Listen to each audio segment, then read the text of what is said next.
My hands were trembling so violently that the champagne flute I was holding shattered against the marble floor. The sound was like a gunshot in the silent, expansive penthouse. Shards of crystal scattered everywhere, glittering under the chandelier light like diamonds. But I couldn't move. I couldn't breathe. I was staring at the tablet screen Julian had left unlocked on the kitchen island. He had stepped out for just 5 minutes to take a business call on the terrace. The screen wasn't showing his investment portfolio. It wasn't showing the architectural plans for our supposed dream villa in Tuscany. It was a spreadsheet, a simple, terrifying Excel spreadsheet. Column A, Genevieve. Column B, current liquid assets. Column C, estimated date of extraction, November 15th. November 15th? That was tomorrow. That was the day of our wedding. My stomach lurched, a wave of bile rising in my throat. I scrolled down. I wasn't the only name. There was a Beatrice in London, an Eleanor in New York, and next to their names in red letters, completed.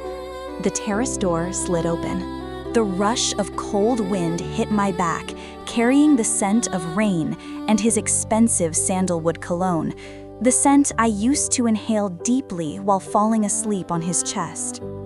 "Genevieve, darling." Julian's voice was smooth, like velvet wrapped around a dagger. "Did something break?" I froze. I had seconds to decide: collapse and scream, or play the greatest role of my life to save my own neck. To understand how I ended up standing in a pile of broken glass, fearing for my life in my own home, you have to understand the silence. That heavy, suffocating silence that fills a house that is too big for one person. My name is Genevieve. I am 48 years old. I own one of the most successful interior design firms in the city. I have money, more than I need. I have taste. I have a closet full of silk and cashmere. But until 6 months ago, when I came home at night, the only sound that greeted me was the hum of the refrigerator and the clicking of my heels on the hardwood floors. My divorce from my first husband, Richard, had been finalized 3 years ago. He left me for a yoga instructor named Kaylee, who was younger than my favorite pair of boots. That betrayal didn't just break my heart, it shattered my self-esteem. I felt invisible. I felt like a ghost haunting my own life. Then came the rainy Tuesday in April. I was at a charity gala at the Museum of Modern Art.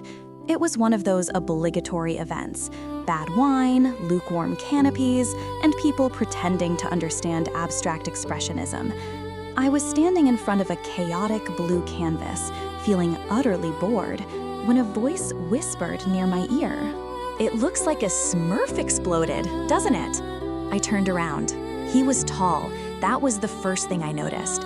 He had dark, wavy hair that looked soft to the touch, and eyes the color of cognac, warm, inviting, and focused entirely on me. He wore a tuxedo that fit him as if he had been born in it. "I was going to say oceanic turmoil," I replied, trying to keep my voice steady, "but exploding Smurf works too." He laughed. It was a rich, deep sound that seemed to vibrate in my chest. "I'm Julian, and you look like you'd rather be anywhere else but here. I'm Genevieve, and you're right." I was contemplating escaping through the kitchen. "Take me with you," he whispered, a conspiratorial glint in his eyes. "I know a place that serves actual food and wine that doesn't taste like vinegar." That was how it started. We didn't leave through the kitchen, but we did talk for 3 hours straight. He was 36, 12 years younger than me. When I hesitantly mentioned my age, bracing for his interest to fade, he didn't even blink. "Genevieve," he said, taking my hand across the table. His thumb brushed over my knuckles, sending electric shocks up my arm. "I don't date numbers. I date souls, and yours is magnetic." It was the kind of line that should have made me roll my eyes. But coming from him, with that intense gaze, I drank it up like a woman dying of thirst. The first month, the fairy tale. The first few weeks were a blur of romance that I thought only existed in movies. Julian wasn't just handsome, he was attentive. He didn't play games. He texted me, "Good morning, beautiful," every single day before I even woke up. He sent white hydrangeas, my favorite, to my office, not on special occasions, but just because it's Tuesday. He told me he was an international consultant for green energy firms. It sounded vague, but impressive. He traveled a lot, he said. He spoke about deals in Singapore and conferences in Zurich. He seemed to have money. He drove a sleek silver sports car. He wore watches that I knew cost as much as a small apartment. My best friend, Cordelia, was skeptical from the start. Cordelia is a divorce attorney. She sees the worst in everyone, which is why she's excellent at her job, but terrible at dinner parties. "He's too perfect, Jen," Cordelia said over lunch one day, stabbing her salad with unnecessary aggression. "Men like that don't just fall out of the sky, especially not for..." She stopped herself. "Especially not for women my age?" I snapped, the insecurity flaring up instantly. "No," Cordelia softened, "especially not for women with your net worth. Did you check him out? Google him?" "I'm not his mother, Cordelia. He has a LinkedIn profile. He has a website. He's real." "Websites can be bought for $20, she muttered. "Just be careful. Don't sign anything." I ignored her. I was in love, or at least I was in love with the way he made me feel, desirable, young, alive. The first micro-conflict, the wallet. It happened in the third week. We were at Le Jardin, the most expensive French restaurant in the city. The bill came, easily $600. Julian reached for his wallet with the casual confidence of a man who owns the world. He pulled out a black credit card, an Amex Centurion, the heavy metal kind. The waiter took it and returned 2 minutes later, looking embarrassed. "I'm terribly sorry, sir," the waiter murmured. The card was declined. Julian frowned. He didn't look panicked. He looked annoyed, like a king inconvenienced by a peasant. "That's impossible. Try again." "We did, sir, twice. Perhaps the chip is damaged?" Julian sighed, rubbing his temples. "My assistant. She was supposed to transfer the funds from the Zurich account this morning. The time difference always messes things up." He looked at me, his eyes filled with sincere apology. "Genevieve, this is mortifying. I don't carry cash." "It's fine," I said quickly, pulling out my own card. I actually felt relieved to help him. It made the relationship feel more equal, less like he was buying my affection. "I've got it." "I will wire it to you immediately," he insisted, "tonight." He didn't wire it that night, or the next, and because I didn't want to seem petty or transactional, I didn't ask. It was just $600. I spent more than that on shoes. But looking back, that was the test. He was testing the waters, seeing how easily I would open my purse, seeing if I would demand repayment. When I didn't, I passed the first level of his game. Month 2, the integration. By the second month, Julian was practically living at my place. His apartment, he claimed, was being renovated due to a water leak from the unit above. "I can go to a hotel," he said, packing a leather overnight bag. "I don't want to intrude on your space." "Don't be silly," I said, watching him fold his shirts with military precision. "Stay with me. The guest room is huge." He didn't stay in the guest room. He stayed in my bed. Living with him was intoxicating. He cooked. He fixed the leaky faucet in the master bath that had been dripping for months. He charmed my housekeeper, Maria, who usually hated everyone. "He is a good man, Miss Genevieve," she told me in Spanish. "He has kind eyes." But there were moments, tiny cracks in the porcelain. One evening, we were watching a movie. His phone buzzed on the coffee table. It was face down. I reached over to hand it to him. "I'll get it," he barked. His voice was so sharp, so aggressive, that I flinched physically. The room went silent. He saw the fear in my eyes, and his face transformed instantly. The aggression melted into a look of horror. "Oh God, Jen, I'm sorry." He grabbed my hands. "I'm so keyed up. This merger in Tokyo is falling apart, and my lawyers are hounding me. I didn't mean to snap. Please forgive me." He kissed my hands, his lips warm and soft. I keep my work stress separate from us. I don't want to contaminate our bubble." I forgave him. Of course I did. He was under pressure. Successful men are always under pressure. Month 3, the crisis. The hook was set. Now came the real. We were having breakfast on the balcony. Julian looked terrible. Pale, dark circles under his eyes. He hadn't touched his espresso. "What is it?" I asked, putting down my book. "Is it Tokyo again?" He looked out at the skyline, his jaw clenched. "No, it's my mother." My heart went out to him. He spoke of his mother often, a saintly woman living in a nursing home in Switzerland. "She needs a procedure," he said, his voice cracking. "A specialized heart surgery. It's experimental, so insurance won't cover it. It's $150,000. "That's terrible, Julian, but you have the money, don't you?" He slammed his fist on the table, making the silverware jump. "That's the problem. My assets are frozen. That stupid investigation by the SEC regarding the merger, it's standard procedure, but they froze everything pending the audit. It could take weeks to unlock. My mother doesn't have weeks." He buried his face in his hands. "I'm going to lose her because of bureaucratic red tape."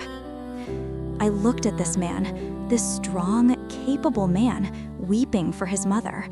The maternal instinct in me, mixed with my love for him, overrode all logic. "I can lend it to you," I said. He looked up, shocked. "No, Genevieve, absolutely not. That is a huge amount of money. I can't ask you that." "You aren't asking, I'm offering. You can pay me back when your accounts unfreeze." I don't know what to say."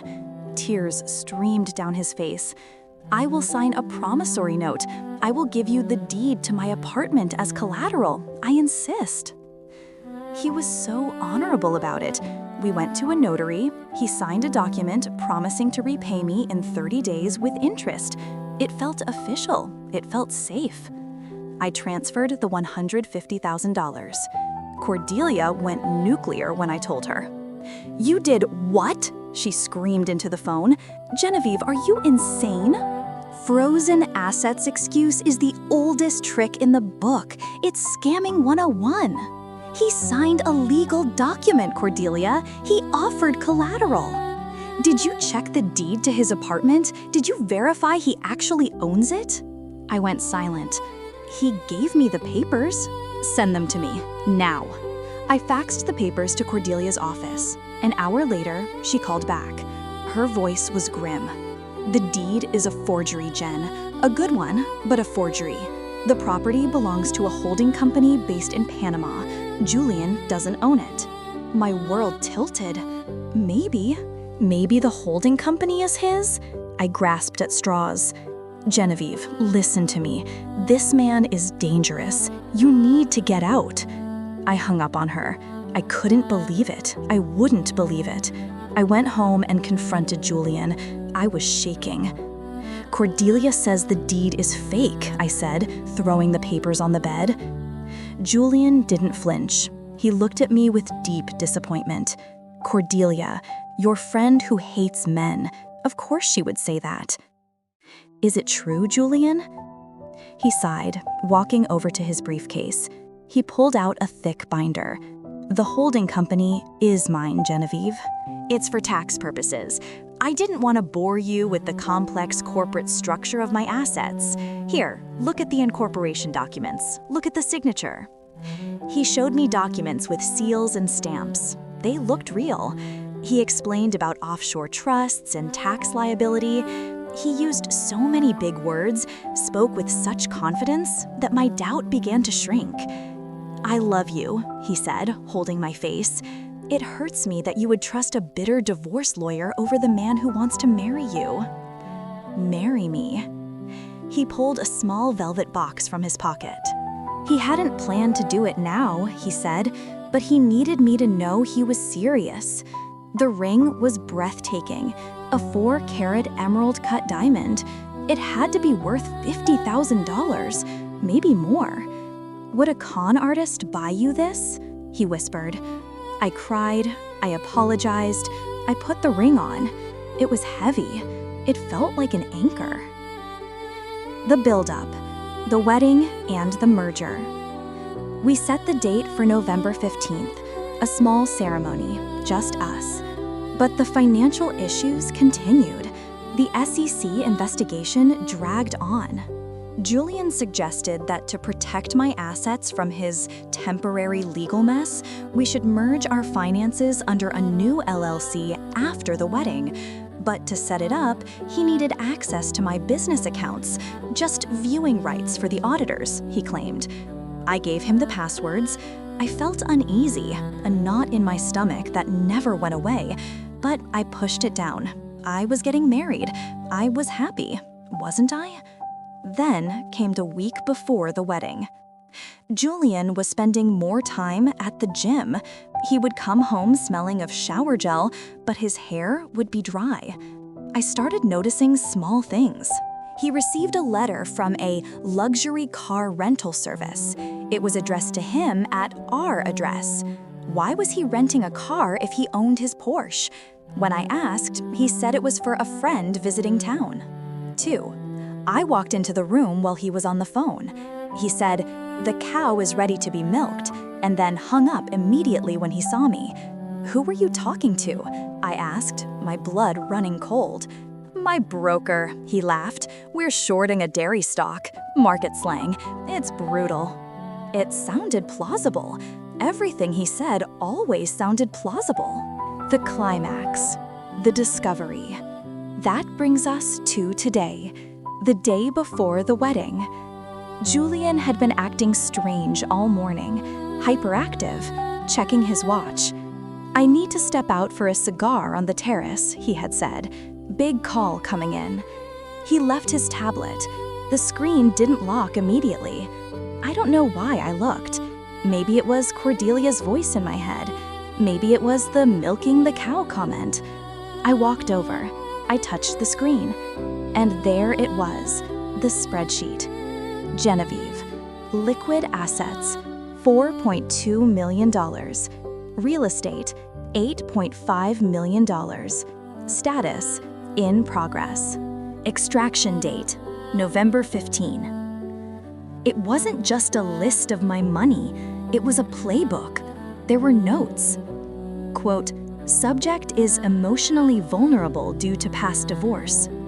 Quote, "Subject responds well to public displays of affection."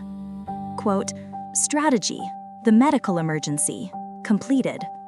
Quote, "Strategy, the ring, fake, cubic zirconia, cost $200. I looked down at the ring on my finger, the heavy, beautiful diamond. I took it off and scratched it against the glass of the wine bottle. It left a white streak. Real diamonds scratch glass, but this, the stone itself scratched. It was soft. It was glass. I felt like I had been punched in the gut. The $150,000 for his mother, the dinners, the frozen assets, the love. It was all a script. He wasn't just a gigolo, he was a predator, a professional who moved from woman to woman, draining them dry and leaving them broken. And then I saw the folder labeled Escape Plan. Tickets to Thailand for November 16th. 2 tickets. One for Julian Thorne, one for Vanessa Thorne. Vanessa, his sister? He had mentioned a sister. I opened the folder. There was a photo, a stunning brunette, about 25 years old. They were on a boat, kissing. She wasn't his sister. She was his partner, his accomplice. I heard the terrace door handle turn. The confrontation. Genevieve, darling, did something break? I stood there, the shards of glass around my feet. The tablet was dark now. I had seconds. If I confronted him now, he would run. He would disappear. And my $150,000 was gone. And who knows what else he had accessed with my business passwords. Rage. Pure, cold, white-hot rage flooded my veins. It replaced the fear. It replaced the heartbreak. I was not a victim. I was a businesswoman who had built an empire from nothing. And nobody stole from Genevieve St. Clair. I turned to him. I forced a smile onto my face. It felt like a mask of plaster. "Oh, Julian," I exclaimed, my voice trembling, perfectly mimicking distress. "I'm so clumsy. I dropped the champagne. I was just so excited about tomorrow." He walked in, scanning the room. His eyes darted to the tablet. It was dark. He relaxed. "My poor love," he crooned, stepping over the glass to hug me. "Don't worry about the glass. I'll clean it up." He held me. I smelled the sandalwood. Now it didn't smell like love.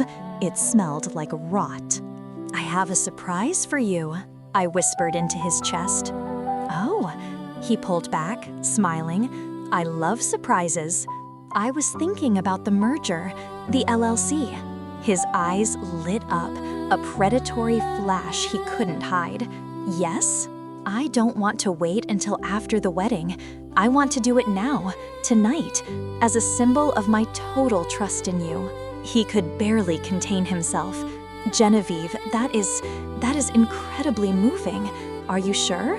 "Yes, I called my notary. She's coming over in an hour with the papers. I'm transferring the deed to the penthouse and 50% of the firm into our joint name." I don't know what to say. He kissed me deeply. I wanted to vomit. The trap. The next hour was the longest of my life. I went to the bathroom and turned on the shower so he couldn't hear me. I didn't call a notary. I called Cordelia. "Don't say I told you so," I whispered, tears finally leaking from my eyes. "Just listen. I need you, and I need Detective Sterling. You know, the one you dated last year." "I'm listening," Cordelia said. Her voice was sharp, professional. No judgment, just action. "What's the play?" "He thinks he's signing deeds tonight. I need fake papers. And I need the police here. He has a warrant out, I'm sure of it. His name is Julian Thorne, but try checking for aliases." "I'm on it. Stall him. Give me 40 minutes." I walked out of the bathroom, wrapped in a silk robe. Julian was in the living room, pouring fresh champagne. He looked triumphant. He was texting someone, probably Vanessa. "Jackpot," he was probably typing. "To us," he toasted as I entered. "To us," I echoed. "And to honesty." He didn't catch the irony. 30 minutes passed. The doorbell rang. Julian jumped up. "I'll get it." "That must be the notary." He opened the door. Standing there wasn't a notary. It was Cordelia, and behind her, 2 uniformed officers and a man in a trench coat, Detective Sterling. Julian's face went pale. "What is this? Genevieve?" He turned to me.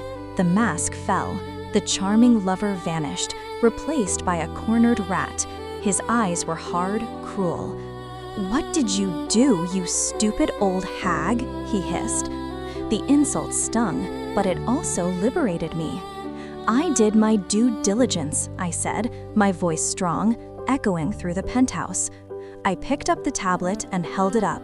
"Nice spreadsheet, Julian." Or is it? What was the name Detective Sterling found? Arthur Penhaligon? Wanted in 3 states for wire fraud and grand larceny. Julian lunged at me. "You bitch!" The officers tackled him before he took 2 steps. He screamed, thrashing on the floor, cursing, spitting. It was ugly. It was pathetic. As they handcuffed him, he looked up at me from the carpet. "You were nothing," he spat. "Just a lonely, desperate old woman. I gave you the best months of your life. You should be paying me." I walked over to him. I looked down, feeling like a queen looking at a cockroach.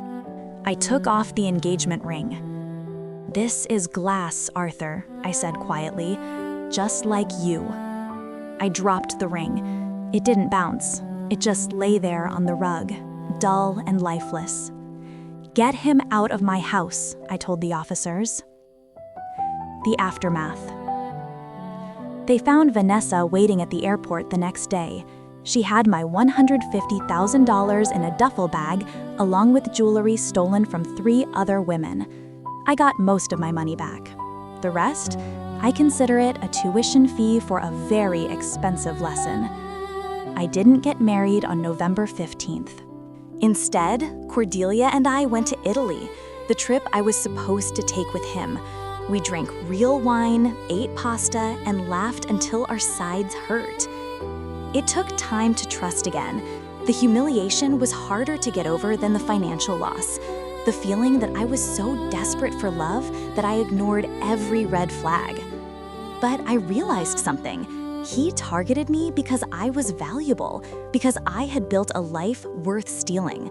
He was the parasite. I was the host.